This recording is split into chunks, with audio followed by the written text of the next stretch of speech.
กชนทุกท่านร่วมงานตักบาตรเทโวโรหณะประจำปี 2568 ในวันพุธที่ 8 ตุลาคมนี้เริ่มตั้งแต่เวลา 6 นาฬิกาเป็นต้นไปณลานวัดพระธาตุดอยน้อยร่วมทำบุญตักบาตรพระภิกษุสงฆ์นับร้อยรูปเพื่อความเป็นสิริมงคลแก่ชีวิตและสืบสานประเพณีอันดีงามของชาวพุทธแล้วพบกันที่วัดพระธาตุดอยน้อยอำเภอดอยหล่อจังหวัดเชียงใหม่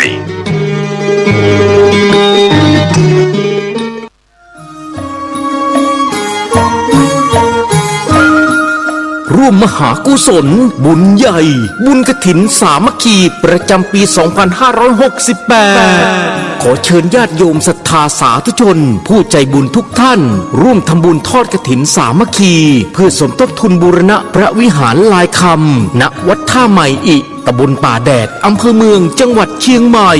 ในวันอาทิตย์ที่ 19 ตุลาคม 2568 เวลา 9:39 นาทีขอเจริญพรเรียนเชิญทุกท่านได้ร่วมทำบุญทอดกฐินสามัคคีสมทบทุนบูรณะพระวิหารทรงล้านนาของวัดท่าใหม่อิร่วมเป็นเจ้าภาพมุงหลังคาพระวิหารหรือสามารถร่วมทำบุญได้ตามจิตศรัทธาร่วมทำบุญผ่านทางออนไลน์ได้ที่ธนาคารกรุงศรีอยุธยาเลขที่บัญชี 220-111-6158 ชื่อบัญชีวัดท่าใหม่อิติดต่อได้ที่พระครูศรีวุฒิคุณเจ้าอาวาสวัดท่าใหม่อิโทร 094-419-4694 ขอให้อานิสงส์แห่งการทำบุญบูรณะซ่อมแซมหลังคาพระวิหารทรงล้านนาวัดท่าใหม่อิจงทำให้ทุกท่านทุกคนนั้นมีแต่ความร่มเย็นเป็นสุขอยู่ดีมีสุขเจริญรุ่งเรืองร่ำรวยทุกท่านทุกคนด้วยเถิด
ข่าวสารเพื่อการประชาสัมพันธ์ขอเชิญชวนผู้ใจบุญใจกุศลร่วมทำบุญทอดผ้าป่าสามัคคีประจำปีพุทธศักราช 2568 เพื่อบูรณะวิหารปูพื้นกระเบื้องไวนิลตารางเมตรละ 699 บาทจำนวน 150 ตารางเมตรทำโครงเหล็กป้องกันนกรอบวิหารราดพื้นเททรายล้างหน้าวิหารราวบันไดเหล็กสแตนเลสทาสีรอบวิหารเปลี่ยนระบบไฟฟ้าปรับปรุงทัศนียภาพวิหารบูรณะปฏิสังขรณ์ถาวรวัตถุภายในวัดทอดถวายณวัดดอนตันตำบลเหมืองแก้วอำเภอแม่ริมจังหวัดเชียงใหม่ตรงกับวันเสาร์ที่ 1 พฤศจิกายนพุทธศักราช 2568 ช่วงเช้า 9:39 นาทีเป็นต้นไปก็ขอเชิญชวนศรัทธานักศีลนักบุญทั้งหลายร่วมงานบุญทอดผ้าป่าสามัคคีครั้งนี้เพื่อบูรณะวิหารปูพื้นกระเบื้องไวนิลรวมไปถึงทำโครงเหล็กป้องกันนกรอบวิหารราดพื้นเททรายร้างหน้าวิหารราวบันไดเหล็กสแตนเลสทาสีรอบวิหารเปลี่ยนระบบไฟฟ้าปรับปรุงทัศนียภาพวิหารบูรณะปฏิสังขรณ์ถาวรวัตถุภายในวัดดอนตันตำบลเหมืองแก้วอำเภอแม่ริมจังหวัดเชียงใหม่เสาร์ที่ 1 พฤศจิกายน 2568 นี้เชิญท่านร่วมงานร่วมบุญร่วมบริจาคได้บุญได้กุศลโดยทั่วหน้ากัน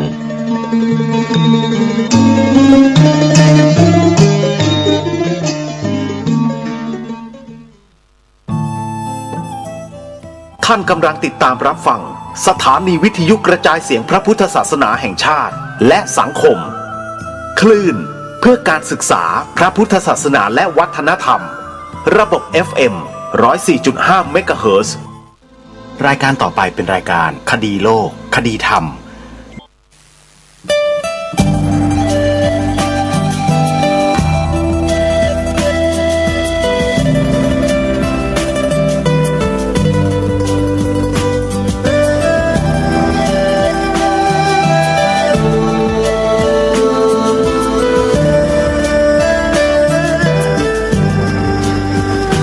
กล้าคิด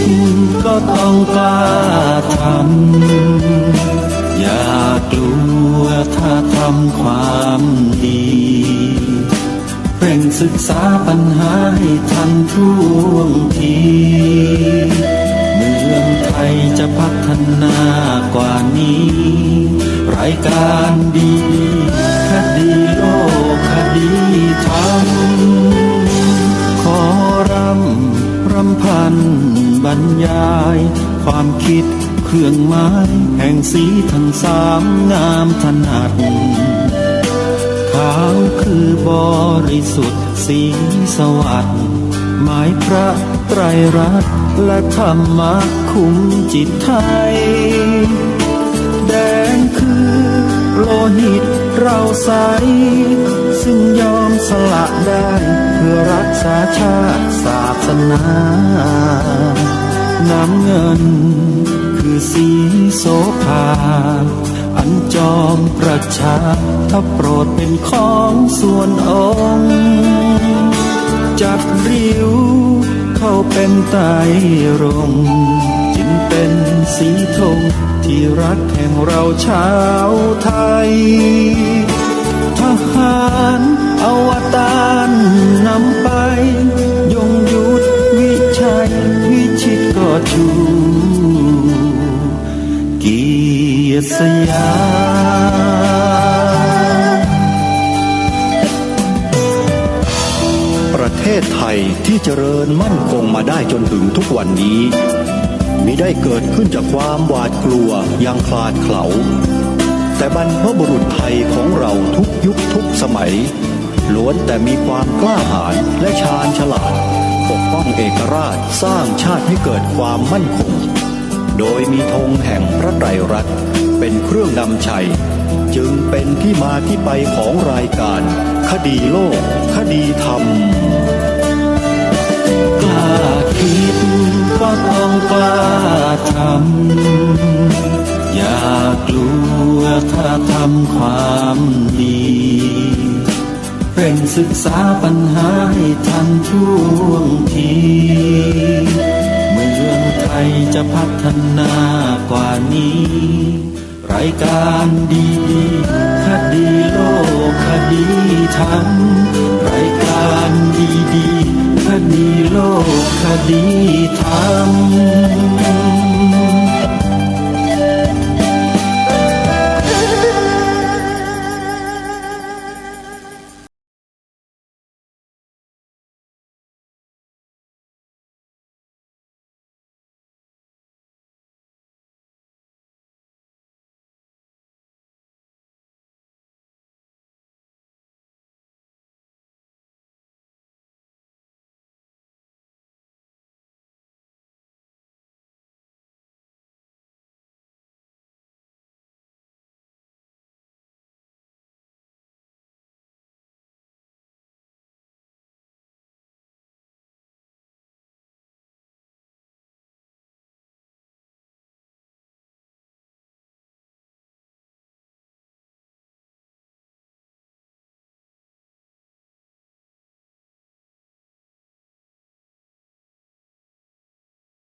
พุทธศักราช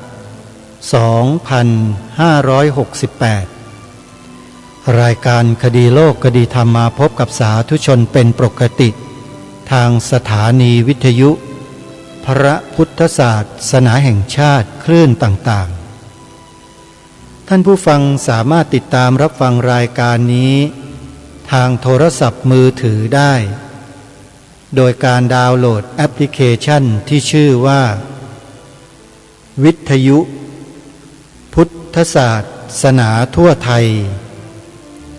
แอปพลิเคชันวิทยุพุทธศาสนาทั่วไทยนี้มีสถานีวิทยุพระพุทธศาสนารวมกันอยู่48สถานีทุกภูมิภาคของประเทศไทยท่านสามารถเลือกเปิดรับฟังได้โดยอิสระฟังได้ตลอด24ชั่วโมงฟังได้ทุกพื้นที่ของประเทศไทยสาธุชนผู้ฟังทุกท่านอีกไม่กี่วันก็จะออกพรรษาแล้วภารกิจของชาวพุทธของเรารอพวกเราให้ไปดำเนินการกันอยู่นั่นก็คืองานถวายผ้ากฐินวัดต่างๆทั่วราชอาณาจักรเราสะดวกที่ไหนเราไปที่นั่นร่วมกันสนับสนุนกันเพราะว่าเราพากันทำมาแบบนี้แหละเราจึงนำพระศาสนามาถึงพวกเรากันได้วันใดวันหนึ่งถ้าพวกเราไม่ช่วยกันทำหน้าที่นี้พระพุทธศาสนาของเราก็จะอ่อนแอลงโดยลำดับเมื่อพระพุทธศาสนาอ่อนแอลงลัทธินิกายนอกศาสนาอื่นแข็งแกร่งขึ้นแล้วเราจะได้พบเจอกับสิ่งที่ไม่พึงปรารถนาแน่นอนในปัจจุบันก็เกิดขึ้นหลายที่หลายแห่งแล้วซึ่งเรื่องแบบนี้ทางอปพส.เขามีข้อมูลทั้งนั้นเลยลองไปติดตามข้อมูลจากกลุ่มอปพส.ดูได้หรือจะโทรศัพท์สอบถามในเรื่องต่างๆที่เราต้องการทราบก็สามารถโทรศัพท์ไปได้ที่หมายเลข0816652879สำหรับเบอร์โทรนี้เป็นเบอร์โทรศัพท์ของอปพส.ตอบทุกปัญหาที่เกี่ยวกับภัยคุกคามพระพุทธศาสนาในประเทศไทยของเราวันนี้ทางรายการได้เตรียมคลิปเสียงของผู้อำนวยการพิพิธภัณฑ์ธงชาติไทยคุณพฤทธิพลประชุมผลมาเปิดให้พวกเราชาวไทยได้สดับรับฟังกันถึงกรณีที่มีคนทำคลิปออกเผยแพร่โดยทั่วไปโดยบิดเบือนความหมายสีธงชาติไทยของเราเดี๋ยวสักครู่หนึ่งเรามาฟังคำอธิบายคำชี้แจงของผู้อำนวยการพิพิธภัณฑ์ธงชาติไทยท่านนี้ไปพร้อมๆกันถือว่าบุคคลท่านนี้เป็นที่พึ่งทางข้อมูลแก่พวกเราตลอดกาลความหมายพระราชทานธงชาติไทยพิพิธภัณฑ์ธงชาติไทยแห่งนี้เทิดทูนบูชาเชิดชูเผยแพร่อยู่เป็นปกติ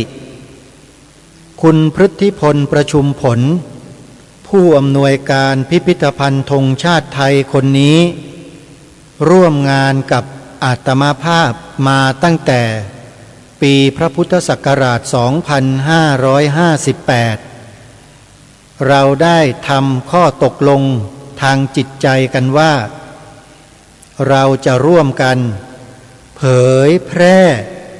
พระราชนิพนธ์ความหมายธงไตรรงค์ของล้นเกล้ารัชกาลที่ 6ไปด้วยกัน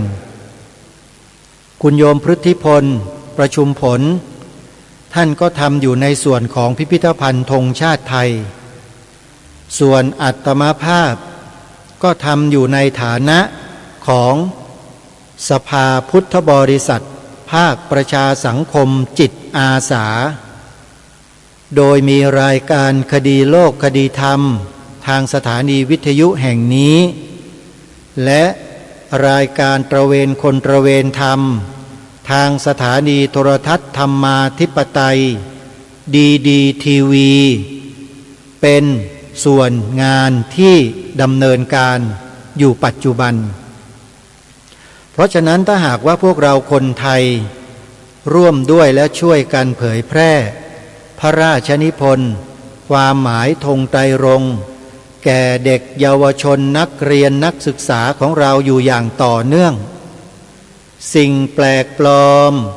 สิ่งโกหกหลอกลวงเหล่านั้นก็ไม่สามารถที่จะทำอะไรเด็กๆเยาวชนของเราได้นี่คือสิ่งที่ทางรายการและคุณพฤทธิพลประชุมผลผู้อำนวยการพิพิธภัณฑ์ธงชาติไทยเรามุ่งหวังให้พี่น้องคนไทยเราเนี่ยร่วมด้วยช่วยกันบทเพลงประจำรายการคดีโลกคดีธรรมได้อัญเชิญพระราชนิพนธ์ความหมายธงไตรรงค์ของพระองค์ท่านมารวบรวมเรียบเรียงเป็นเนื้อร้องทำนองบทเพลงประจำรายการเปิดให้สาธุชนฟังกันทุกวันทั้งตอนต้นรายการและตอนจบสาธุชนก็คงจะสามารถจดจำบทเพลงของรายการได้บ้างไม่มากก็น้อยนั่นแหละคือบทพระราชนิพนธ์ความหมายธงไตรรงค์ฉบับเต็มที่ทางรายการได้อัญเชิญมาใส่ทำนองเนื้อร้องใครที่ร้องเพลงรายการคดีโลกคดีธรรมได้ก็เท่ากับว่าท่านท่องจำบทพระราชนิพนธ์ความหมายธงไตรรงค์ได้เพราะฉะนั้นนำไปสอนลูกบอกหลานของเราบอกเยาวชนนักเรียนนักศึกษาของเราให้น้อมใส่เกล้าใส่กระหม่อมด้วยความจงรักภักดีหลังจากออกพรรษาทางรายการจะได้อัญเชิญบทพระราชนิพนธ์เทศนาเสือป่าซึ่งพระองค์ได้ตรัสเทศนาไว้ยาวนานที่สุด19 กันเราแทบจะไม่เคยได้ยินได้ฟังกันมาก่อนซึ่งจะขอประกาศให้พวกเราคนไทยทุกหมู่เหล่าเตรียมรับฟังบทพระราชนิพนธ์เทศนาเสือป่าผ่านทางรายการคดีโลกคดีธรรมนี้ได้เลยเมื่อเราได้ฟังแล้วเราจะทราบถึงพระราชปณิธานของพระองค์ท่านเราจะทราบถึงแนวพระราชดำริของพระองค์ท่านอย่างชัดเจนว่าพระองค์ท่านทรงต้องการให้คนไทยเราเนี่ยทำอะไรดำเนินชีวิตไปอย่างไรและช่วยกันระวังป้องกันประเทศชาติบ้านเมืองกันอย่างไรเราจะรู้เราจะทราบจากบทพระราชนิพนธ์เทศนาเสือป่าของพระองค์ท่านนี่แหละเดี๋ยวออกพรรษาไปแล้วได้ฟังแน่นอนท่านผู้ฟังเรียกว่าตลอดในช่วงเดือนตุลาคมนี้แหละเริ่มจากวันไหนอย่างไรนั้นเดี๋ยวจะแจ้งให้กับทุกท่านทราบในโอกาสต่อไปวันนี้ขอเริ่มต้นด้วยข่าวงานบุญกฐินวัดป่าจริยธรรมตำบลนาดอกคำอำเภอนาด้วงจังหวัดเลย จัดงานบุญกฐินหลังออกพรรษา1 วันคือวันที่8 9 ตุลาคมวัดป่าจริยธรรมกำลังสร้างมหาอุโบสถหลังใหญ่เพื่อใช้เป็นสถานที่ประกอบสังฆกรรมของสงฆ์และหลังจากกิจกรรมของสงฆ์หมดลงโรงอุโบสถแห่งนี้ก็จะปรับใช้เป็นสถานที่เจริญวิปัสสนากรรมฐานของโยคาวจรที่สนใจจะเข้ามาฝึกฝนอบรมตนอาคารโรงอุโบสถหลังนี้ก็จะใช้เป็นสถานที่ปฏิบัติธรรมไปตลอดทั้งปีทั้งชาติจึงขอเรียนเชิญเจริญพรศรัทธาสาธุชนพี่น้องชาวพุทธร่วมกันทำบุญงานกฐินที่วัดป่าจริยธรรมปีนี้โดยพร้อมเพรียงกันวันที่8 9 ตุลาคมขอเรียนเชิญทุกท่านร่วมบุญกันเบอร์โทรศัพท์วัดป่าจริยธรรม0 8 3 3 2 7 5 7 0 0วัดต่อมาคือวัดหนองกายตำบลสันป่ายางอำเภอแม่แตงจังหวัดเชียงใหม่จัดงานบุญกฐิน1 วันคือ11 ตุลาคมวันเสาร์ที่11 ตุลาคมนี้ขอเรียนเชิญเจริญพรญาติโยมชาวจังหวัดเชียงใหม่ไปร่วมงานบุญกฐินที่วัดหนองกายร่วมกันในปีนี้วัดหนองกายจัดงานบุญกฐินเพื่อเปิดทางบุญให้กับญาติโยมร่วมเป็นเจ้าภาพสร้างอุโบสถทรงเจดีย์พุทธคยาร่วมกันวัดหนองกายกำลังสร้างอุโบสถเช่นเดียวกันญาติโยมแล้วก็เป็นรูปทรงเจดีย์พุทธคยาสวยงามมากแต่ยังไม่แล้วเสร็จยังขาดอีกประมาณ 50% ญาติโยมเพราะฉะนั้นปีนี้ไปร่วมบุญกฐินที่วัดหนองกายกันนะสำหรับเบอร์โทรศัพท์วัดหนองกาย0 8 1 7 6 5 6 4 6 9วัดต่อมาคือวัดศรีอุดมวงศ์ตำบลศรีสงครามอำเภอวังสะพุงจังหวัดเลยวัดต่อมาคือวัดบ้านปลาคูนตำบลท่าหาดยาวอำเภอโพนทรายจังหวัด101วัดนี้จัดงานบุญกฐิน2 วันคือ11 12 ตุลาคมขอเรียนเชิญเจริญพรญาติโยมชาวจังหวัด101และในอำเภอท่าตูมอำเภอรัตนบุรีจังหวัดสุรินทร์และจังหวัดใกล้เคียงไปร่วมบุญกฐินที่วัดบ้านปลาคูนกันนะโยมนะเบอร์โทรศัพท์ของวัดบ้านปลาคูน0 8 1 1 8 3 9 6 9 0วัดต่อมาคือวัดศรีอุดมวงศ์ตำบลศรีสงครามอำเภอวังสะพุงจังหวัดเลยจัดงานบุญกฐิน2 วันคือ18 19 ตุลาคมในงานมีเทศน์สอดแจ้งในคืนวันที่18ด้วยข อเรียนเชิญญาติโยมชาวจังหวัดเลยร่วมงานบุญกฐินที่วัดศรีอุดมวงศ์โดยพร้อมเพรียงกันสำหรับท่านที่อยู่ห่างไกลจะร่วมทำบุญกฐินกับวัดศรีอุดมวงศ์นั้นสามารถติดต่อทางหมายเลขโทรศัพท์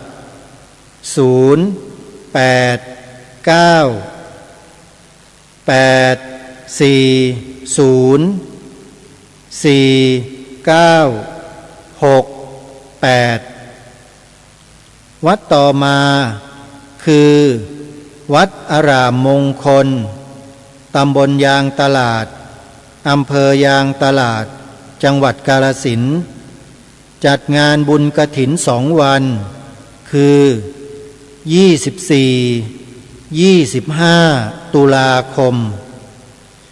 วัดอารามมงคลเป็นสำนักเรียนพระปริยัติธรรม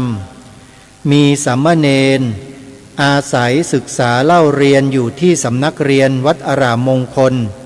หลาย10 รูปการทำบุญกฐินปีนี้และทุกๆปีล้วนแล้วแต่เป็นประโยชน์สร้างบุคลากรให้แก่พระพุทธศาสนาของเราโยมจึงขอเรียนเชิญเจริญพรญาติโยมชาวจังหวัดกาฬสินธุ์นะไปร่วมบุญกฐินที่วัดอารามมงคล2 วัน24-25 ตุลาคมนะโยมนะหมายเลขโทรศัพท์วัดอารามมงคล084-034-4606และ094-281-3500วัดต่อมาคือวัดสวนป่าดอนยานางตำบลดอนสมบูรณ์อำเภอยางตลาดจังหวัดกาฬสินธุ์จัดงานบุญ2 วันคือ25-26 ตุลาคมญาติโยมชาวจังหวัดกาฬสินธุ์และจังหวัดใกล้เคียงขอเรียนเชิญมาร่วมบุญกันนะโยมนะวัดสวนป่าดอนยานางพระอาจารย์ปลัดเดชาอาสโพท่านจำวัดอยู่ที่นี่ในปีนี้และพร้อมที่จะต้อนรับบรรดาญาติโยมอยู่อย่าลืมไปร่วมงานกันนะ25-26 ตุลาคมที่วัดสวนป่าดอนยานางวัดต่อมาคือวัดฝายหินตำบลสุเทพอำเภอเมืองจังหวัดเชียงใหม่วัดฝายหินนั้นเป็นสำนักปฏิบัติธรรมเป็นสำนักเรียนเป็นสถานีเผยแผ่ธรรมะเจ้าอาวาสวัดฝายหินรูปปัจจุบันพระครูสมุวิสุวัตวรกิจโจท่านเอื้อเฟื้อวัดวาอารามต่างๆในกิจกรรมของแต่ละวัดถ่ายทอดสดกิจกรรมผ่านสถานีวิทยุวัดฝายหินอยู่เป็นประจำเพราะฉะนั้นขอเรียนเชิญเจริญพรญาติโยมชาวจังหวัดเชียงใหม่ไปร่วมงานบุญกฐินที่วัดฝายหินโดยพร้อมเพรียงกันในวันเสาร์ที่25 ตุลาคมเวลา 9 นาฬิกาเป็นเวลาถวายผ้ากฐินนะโยมนะหมายเลขโทรศัพท์วัดฝายหิน087-915-2924วัดต่อมาคือวัดสามชุกตำบลสามชุกอำเภอสามชุกจังหวัดสุพรรณบุรีจัดงานบุญกฐิน4 วันทุกปีวันแรก ถวายผ้ากฐินวันที่2, 3, 4ปฏิบัติวิปัสสนากรรมฐานเพราะฉะนั้นใครที่จะไปร่วมงานบุญกฐินที่วัดสามชุกเตรียมชุดขาวปฏิบัติธรรมไปด้วยนะโยมไปอยู่ปฏิบัติธรรมกันสำหรับวัดสามชุกนั้นจะถวายผ้ากฐินวันเดียวคือวันที่2 พฤศจิกายนเมื่อถวายผ้ากฐินเสร็จทำพิธีบวชเนกขัมมะปฏิบัติธรรมต่อไปอีก3 วันถึงวันที่5 พฤศจิกายนแล้วนี่ก็เป็นงานบุญกฐินของครูบาอาจารย์สถานีวิทยุพระพุทธศาสนาคลื่นต่างๆที่รายการคดีโลกคดีธรรมได้มีโอกาสนำรายการถ่ายทอดให้กับท่านผู้ฟังติดตามรับฟังกันเป็นประจำทุกวันยังมีวัดวาอารามครูบาอาจารย์เครือข่ายสายสถานีวิทยุคลื่นสีขาวเพื่อชาวประชาอีกหลายสถานีหลายวัดเลยญาติโยมสะดวกที่ไหนให้ไปทำบุญที่นั่นนะโยมนะคลื่นสีขาวเพื่อชาวประชาของภาคเหนือทั้งหมดขอให้เราไปร่วมด้วยช่วยกันครูบาอาจารย์นั้นท่านขยันหมั่นเพียรเผยแผ่พระพุทธศาสนาวัฒนธรรมประเพณีของล้านนาให้แก่พวกเราร่วมด้วยช่วยกันทำรงรักษาสมบัติของบ้านเมืองเอาไว้โยมเมื่อถึงเวลาที่เราจะได้ร่วมบุญกับครูบาอาจารย์แล้วขอให้เราไปกันนะโยมนะอนุโมทนาสาธุเอาละท่านสาธุชนผู้ฟังทุกท่านมีงานบุญกฐินอีกงานหนึ่งที่จะขอแจ้งให้กับผู้คนโดยทั่วไปทราบว่าวัดนี้เวลาจัดงานบุญอะไรเนี่ยจะแตกต่างไปจากวัดอื่นๆตรงที่ว่าทุกงานจะต้องมีช้างเข้ามาเกี่ยวข้องร่วมกิจกรรมงานบุญนั้นทุกงานเลยงานบุญกฐินของวัดนี้ก็เช่นเดียวกันนำช้างมาแห่ผ้ากฐินนะญาติโยมแล้วไม่ใช่จำนวนเชือก2 เชือกนะหลาย10 เชือกที่ชาวบ้านเลี้ยงไว้ในหมู่บ้านญาติโยมไปทำบุญงานบุญกฐินวัดนี้แล้วเนี่ยโยมจะได้ไปชื่นชมกับการเลี้ยงช้างตามหมู่บ้านโยมจะเห็นเต็มไปหมดเลยที่นี่ใครจะเดินทางไปร่วมบุญก็เตรียมตัวได้เลยนะวัดนี้ก็คือวัดป่าอาเจียงวัดป่าอาเจียงตั้งอยู่ที่บ้านหนองบัวตำบลกระโพอำเภอท่าตูมจังหวัดสุรินทร์เป็นวัดที่มีช้างเยอะที่สุดในประเทศไทยก็ว่าได้เพราะช้างแต่ละเชือกที่อยู่ในหมู่บ้านเกือบ300 เชือกเป็นลูกศิษย์ของวัดป่าอาเจียงทั้งนั้นเลยญาติโยมเวลาวัดป่าอาเจียงจัดงานบุญอะไรก็ตามลูกศิษย์เหล่านี้ก็จะเดินทางมาร่วมบุญเป็นหลาย10 เชือกเป็นประจำงานบุญกฐินปีนี้ทางวัดป่าอาเจียงได้กำหนดวันถวายผ้ากฐินไว้วันเดียวคือวันอาทิตย์ที่12 ตุลาคม12 ตุลาคมอย่าลืมไปร่วมงานบุญกฐินช้างที่วัดป่าอาเจียงตำบลกระโพอำเภอท่าตูมจังหวัดสุรินทร์ด้วยกันนะโยมนะเป็นบุญประเพณีเชิงท่องเที่ยวญาติโยมจะได้สัมผัสกับช้างจำนวนมากในงานด้วยเอาละบรรดาญาติโยมสาธุชนผู้ฟังทุกท่าน เรายังคงเกาะติดสถานการณ์ที่เกิดขึ้นกับบ้านเมืองของเราอีกแง่มุมหนึ่งซึ่งเป็นแง่มุมที่เราหลายท่านหลายคนจะไม่ค่อยทราบกันสักเท่าไหร่เพราะไม่เป็นที่ปรากฏตามสื่อสารมวลชนเพราะการกระทำที่เกิดขึ้นนี้เป็นการกระทำของพวกอีแอบมันแอบกระทำกันและเป็นการกระทำที่บ่อนทำลายชาติไทยของเราด้วยใครจะมองเป็นอย่างใดก็ช่างแต่สำหรับพวกเราแล้ว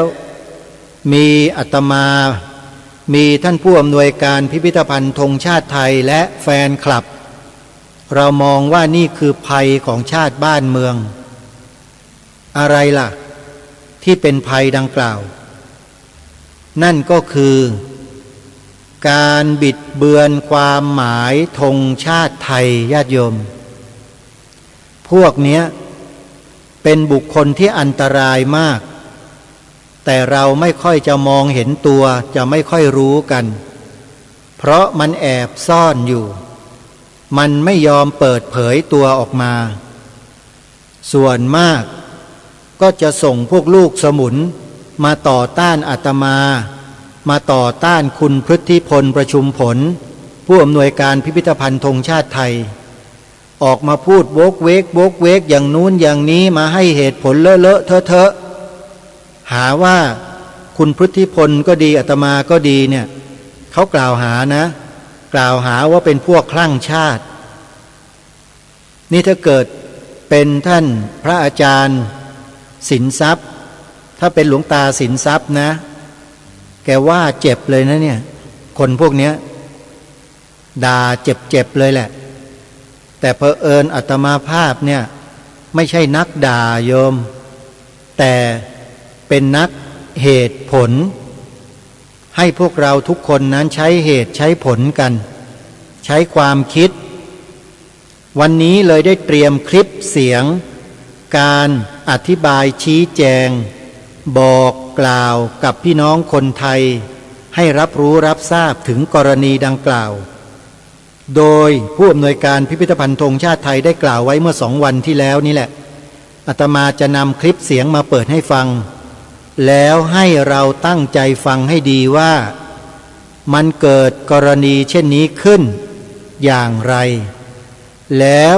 ผู้อำนวยการพิพิธภัณฑ์ธงชาติไทยนั้นขอให้พวกเราทำอย่างไรเพื่อไม่ให้เป็นการเสียเวลาเดี๋ยวเราไปติดตามรับฟังพร้อมๆกันได้ณบัดนี้ครับสวัสดีครับ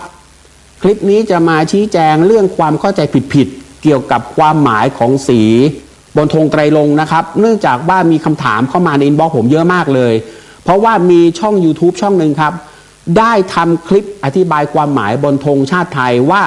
แดงแถบบนและแดงแถบล่างนั้นมาจากการที่ประเทศไทยมีหลายเชื้อชาตินะครับแล้วก็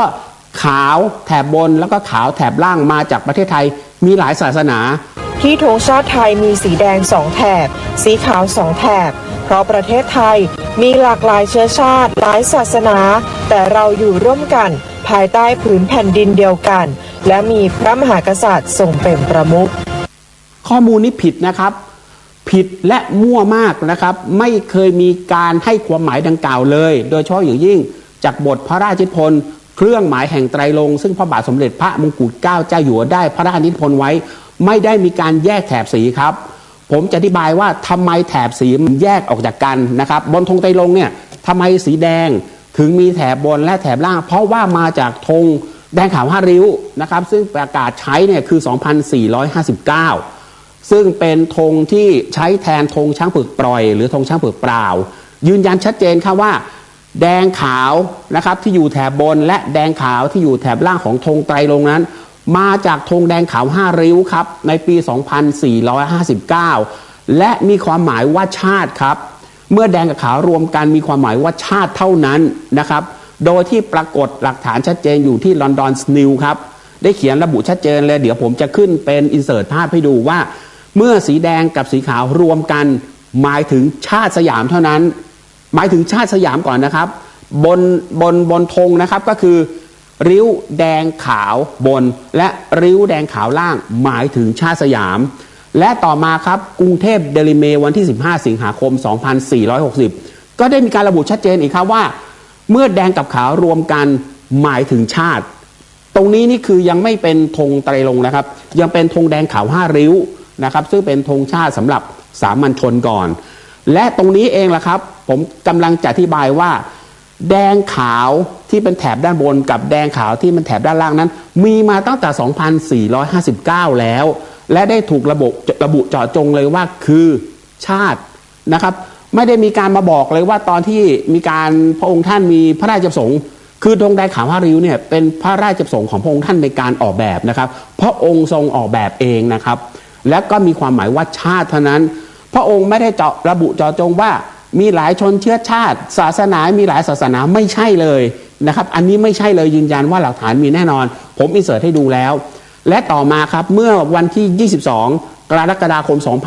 2460สยามเข้าร่วมกับมหาสงครามหรือสงครามโลกครั้งหนึ่งเป็นเหตุให้พระองค์ได้เพิ่มสีน้ำมันแก่เข้าไปอีกสีหนึ่งกลางธงแดงขาว5ริ้วเป็นสีน้ำมันแก่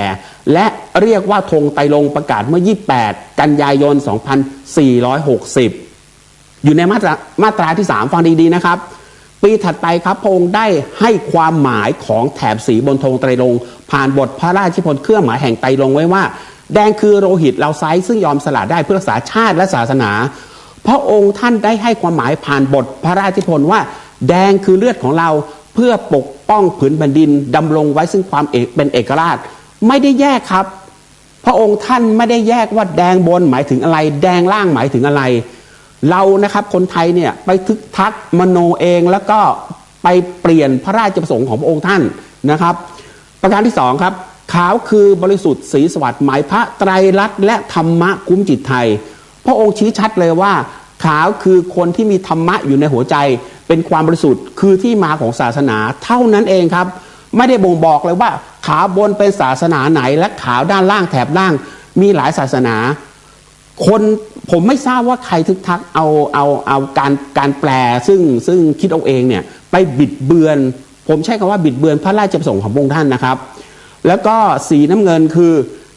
คือสีโสภาอันจอมประชาทะโปรดเป็นของส่วนองค์นะครับเป็นสีทรงโปรดของพระองค์ท่านเป็นสีประจำพระชนมวรรณจึงเป็นสีประจำสถาบันพระมหากษัตริย์ครับเพราะฉะนั้นใน YouTube ที่บอกว่าแดงมีการแบ่งบนล่างนะครับเพราะว่ามีหลายเชื้อชาติอยู่ในประเทศไทยพระองค์ท่านไม่เคยได้ให้ความหมายนี้ผ่านบทพระราชนิพนธ์ใดๆเลยนะครับเป็นการพูดขึ้นมาเองของคนใดคนหนึ่งซึ่งผมบอกเลยว่าเป็นสิ่งที่มิบังควรอย่างยิ่งเพราะไม่ใช่พระราชประสงค์ของพระองค์ท่านเลยนะครับและที่บอกว่าขาวมี2แถบมีแถบบนแถบล่างเพราะว่าประเทศไทยมีหลายศาสนาตรงนี้พระองค์ท่านไม่เคยมีพระราชประสงค์ใดๆที่จะประกาศตรงนี้เลยนะครับเพราะท่านยืนยันชัดเจนจากบทพระราชนิพนธ์เท่านั้นเองว่าแดงคือโลหิตเราไซซึ่งยอมสละได้เพื่อรักษาชาติและศาสนาแดงเดียวครับคือแดงหมายถึงเลือดของคนไทยที่ปกป้องแผ่นดินนี้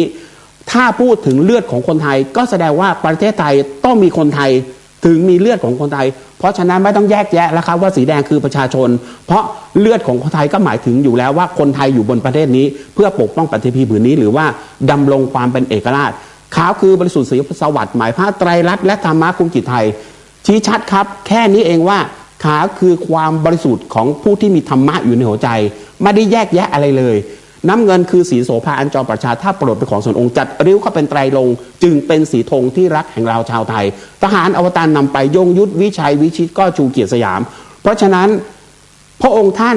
ได้ให้ความหมายบนแถบสีธงไตรรงค์ว่าแดงคือชาตินะครับเลือดสีเลือดของเราที่ปกป้องชาติขาวคือความบริสุทธิ์ของหัวใจที่มีธรรมะเป็นสีขาวครับน้ำเงินคือสีประจำพระชนมวรรณเป็นสีทรงโปรดของพระองค์ท่านจึงเป็นสีประจำสถาบันพระมหากษัตริย์พระองค์ไม่ได้แยกว่าแถบแดงชาติหมายถึงอะไร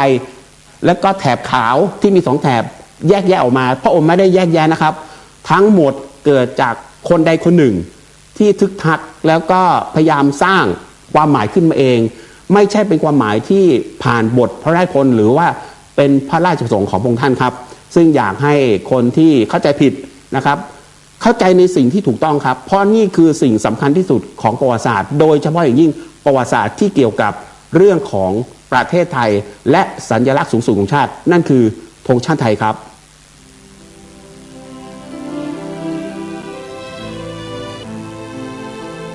สาธุชนญาติโยมทุกท่านนี่เป็นเสียงของท่านผู้อำนวยการพิพิธภัณฑ์ธงชาติไทย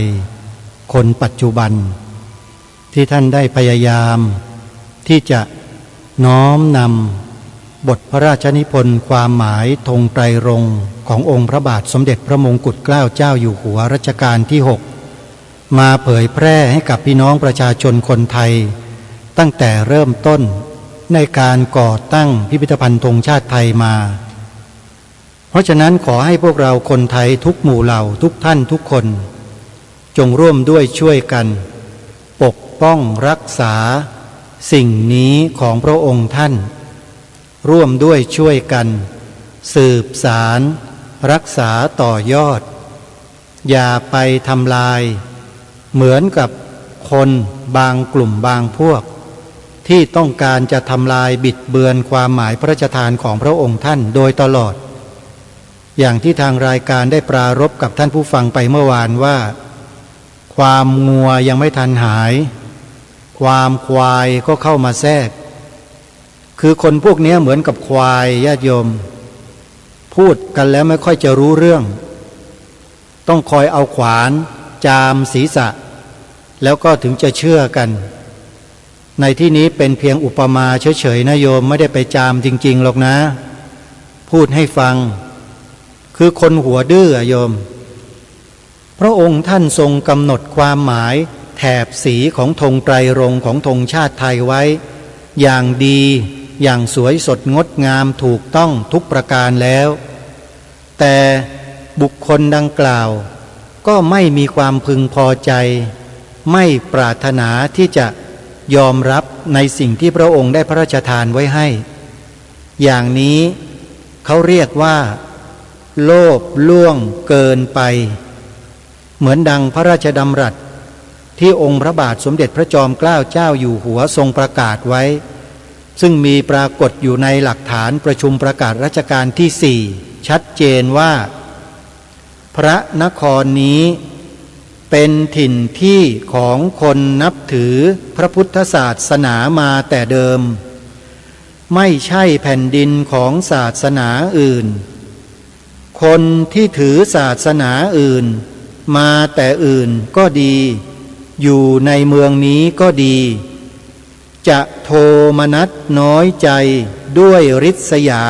แก่พระพุทธศาสนาเพราะบูชาอันนี้ไม่ได้ด้วยไม่ใช่เมืองของศาสนาตัวเลยถ้าโทมนัสก็ชื่อว่า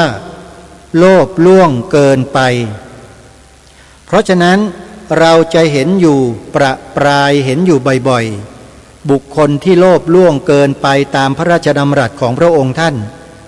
ออกมาเผยแพร่ข้อมูลผิดอย่างนี้อยู่ตลอดทางรายการนั้นตระหนักในเรื่องนี้อย่างมากและเป็นห่วงพี่น้องประชาชนคนไทยลูกหลานเยาวชนเด็กนักเรียนนักศึกษาของเราอย่างมากกลัวจะไปตกหลุมพรางคนพวกนี้แล้วหลงไปเชื่อสิ่งผิดมายึดถือไว้กลัวเหลือเกินท่านผู้ฟังจึงได้เรียกร้องขอร้องผู้ปกครองของเด็กเยาวชนในปัจจุบันเนี่ยว่าขอให้ท่านถือในสิ่งที่ถูกต้องนี้บทพระราชนิพนธ์ความหมายธงไตรรงค์ของพระองค์นี้เนี่ยให้เป็นหลักแล้วนำไปบอกสอนลูกหลานเยาวชนของเราโดยด่วนแล้วก็ให้สอนกันต่อเนื่องอย่าได้หยุดอย่าทอดทุระนะโยมเพราะทางการ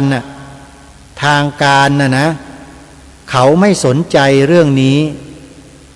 ไม่รู้เหมือนกันว่าเป็นเพราะอะไรถูกยาชาเข็มไหนฉีดเอาก็ไม่รู้จึงไม่มีการขยับเขยื้อนเรื่องนี้เลยเพราะฉะนั้นอย่าไปหวังทางการ ว่าจะแก้ไขในสิ่งผิดคนพวกนี้ไม่แก้ นอกจากไม่แก้แล้วหน่วยงานของภาครัฐบางหน่วยงานยังจะมีการกระทำในลักษณะทำลายด้วยซ้ำไปเหมือนอย่างที่ทางรายการปรารภและพูดมาโดยตลอดมีการทำหนังสือบิดเบือนความหมายพระราชทานธงชาติไทยของรัชกาลที่ 6ออกเผยแพร่ไปตามโรงเรียนต่างๆทั่วราชอาณาจักรเมื่อปีพระพุทธศักราช 2553 แล้วก็ทำมาโดยตลอดสมัยนั้นใครเป็นรัฐบาลไปดูเอาเองโยมรัฐบาลปี 53 เป็นรัฐบาลของใครนั่นแหละทุกวันนี้จมธรณีไปแล้วเพราะบาปกรรมอันใหญ่ที่ตนเองทำกันไว้นั่นแหละแล้วขออย่าให้โยมพบาลปล่อยขึ้นมาเลยกดเอาไว้ตรงนั้นแหละให้อยู่นั่นแหละอย่าขึ้นมาแล้วเดี๋ยวมาทำลายประเทศชาติบ้านเมืองอีกอันนี้พูดเป็นกลางๆท่านไปเปิดดูไปพิจารณาดูกันเองเถอะคลิปที่ผู้ดำเนินรายการได้ทำไว้ใน YouTube ไปเปิดดูกันนะโยมนะให้พิมพ์หาในชื่อนี้คลิปวิดีโอที่ชื่อว่าภัยคุกคามพระพุทธศาสนาดีทีวีภัยคุกคามพระพุทธศาสนาดีทีวีโยมจะเห็นคลิปอาตมาภาพให้สัมภาษณ์ผู้อำนวยการพิพิธภัณฑ์ธงชาติไทยเต็มเลยโยมนั่นแหละหน้าตาของอาตมาผู้ดำเนินรายการคดีโลกคดีธรรมใครอยากเห็นหน้าตัวจริงไปดูในคลิป YouTube อาตมาโพสต์เอาไว้อยู่ในคลิปนั่นแหละคือเรื่องแบบนี้เป็นเรื่องที่ยอมไม่ได้ท่านผู้ฟังเห็นไหมฮะท่านผู้อำนวยการพิพิธภัณฑ์ธงชาติไทยที่เปิดเสียงให้ท่านฟังเมื่อสักครู่นี้แกยอมได้ที่ไหนแกยอมไม่ได้มาบิดเบือนความหมายของพระองค์ท่านรายการคดีโลกคดีธรรมเนี่ยทำมาตั้งแต่ปีพระพุทธศักราช 2547 ทำมาตั้งนานแล้วโยมแต่ยังไม่เป็นที่ปรากฏเท่านั้นเองเพราะในสมัยนั้นโลกโซเชียลนั้นยังไม่บูมยังไม่เจริญ47 48 49 50เนี่ยโลกโซเชียลยังไม่มาญาติโยมอาตมาทำไว้แล้วพอมาถึงปีพระพุทธศักราช 2564 คุณพฤทธิพลประชุมผลคนเนี้ยก็ไปหาอาตมาที่สวนอัมพรกำลังจัดงานดีทีวีอยู่แกก็ไปพูดคุยไปทาบทามขอให้อาตมาไปให้สัมภาษณ์ที่พิพิธภัณฑ์ของท่านปี56ปีนั้นไม่ได้ไปผลัดไป2 ปีไปให้สัมภาษณ์ในปี58พอให้สัมภาษณ์เสร็จก็ตัดต่อคลิปวิดีโอโพสต์ลงใน YouTube ตั้งแต่ปี58เป็นต้นมาญาติโยมอย่าลืมเข้าไปดูนะแล้วจะรู้ข้อมูลว่าใครอยู่เบื้องหลังการทำลายประเทศไทยของเราในคลิปวิดีโอที่ชื่อว่าภัยคุกคามพระพุทธศาสนาดีทีวี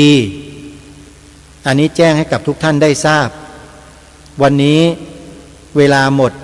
ดเวลาท่านผู้ฟังไว้ติดตามรับฟังรายการได้ใหม่ในวันต่อไปขอความสุขความสวัสดีในธรรมแห่งองค์สมเด็จพระบรมศาสดาสัมมาสัมพุทธเจ้าจงปรากฏเกิดมีขึ้นในจิตใจของท่านผู้ฟังทุกท่านทุกคนเทินขอเจริญพร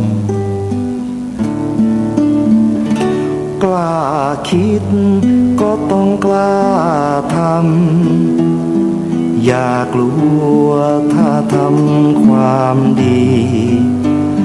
เร่งศึกษาปัญหาให้ทันท่วงทีเมืองไทยจะพัฒนากว่านี้รายการดีๆ คดีโลกคดีธรรม ขอรำพันบรรยาย ความคิดเครื่องไม้แห่งสีทั้งสามงามถนัด ขาวคือบริสุทธิ์สีสวัสดิ์หมายพระไตรรัตน์และธรรมะคุ้มจิตไทย แดงคือโลหิตเราใสซึ่งยอมสละได้เพื่อรักษาชาติศาสนา น้ำเงินคือสีโสภา อันจอมประชาถ้าโปรดเป็นของส่วนองค์ จากริ้วเข้าเป็นไตรรงค์จึงเป็นสีธงที่รักแห่งเราชาวไทย ทหารอวตารนำไปยงยุทธวิชัยวิชิตก็ชูเกียรติสยาม